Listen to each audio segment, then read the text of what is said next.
Today, Joe and I are going to give you some tips on why you might be seeing stains in your ceiling below your tub. One of the very first things that you should check if you're starting to see, especially intermittent stains or water coming out of your ceiling, and you have children or sometimes even adults, is to check your shower curtain. If you have a shower curtain, you should have the curtain part and then you should have a liner. So a lot of times what will happen is the liner will get outside the tub and then water will travel down onto the floor and then it'll go into your ceiling. Also, the shower liner, you want to make sure that it's all the way up against the wall and, not back here like this. So that's the first place you want to look. The next thing you're going to want to do is get a cup of water from the sink. Do not turn this valve on because what we're trying to do is isolate whether it's the actual valve body leaking inside the wall or if it's something going on with the valve outside of the wall. So, and the common areas are your overflow plate, your spout, or the plate for the valve. So what we're going to do is we're going to start at the lowest point. This is your overflow plate. And as you can see, it's flush up against the tub. But a lot of times this is loose and it'll take, sometimes you need two people. It's best to have two people so someone can be below looking at the ceiling to see, so they can tell you when water starts leaking. So you're just going to take this water and pour it over the overflow. And if someone's downstairs, they can say, yes, I see water, or no, I'm not seeing any water.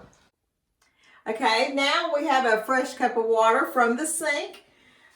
We're going to start here on the spout. Here again, we're just going to pour it over the spout. Have someone below, and hopefully they will say yes or no, they see water. We have our cup of water again, and we're just going to pour it over the plate. Here again, someone below, just making sure whether or not they see water. If someone has said, okay, I see water, whenever you determine which one it's coming from, just be sure and see if you have a gap in any of these areas here.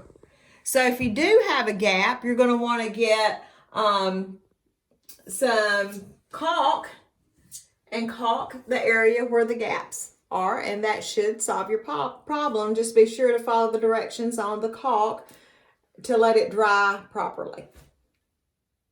Sometimes it could be your shower head leaking, and it could be coming from these threads right here.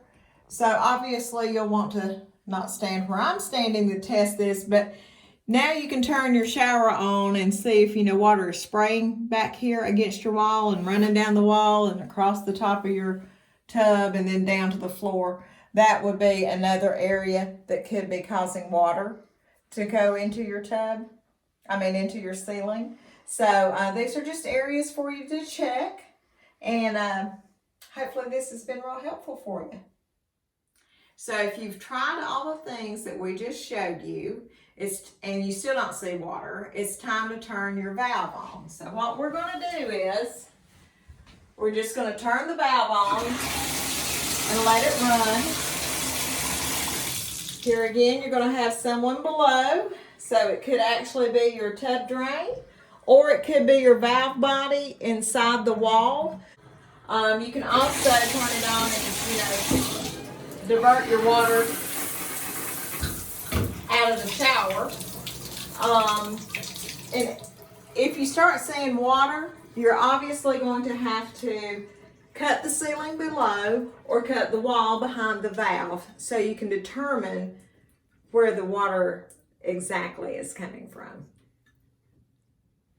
If you have any questions, be sure and leave them in the comments section below. Please give us a thumbs up, share, and subscribe. And thank you so much for watching.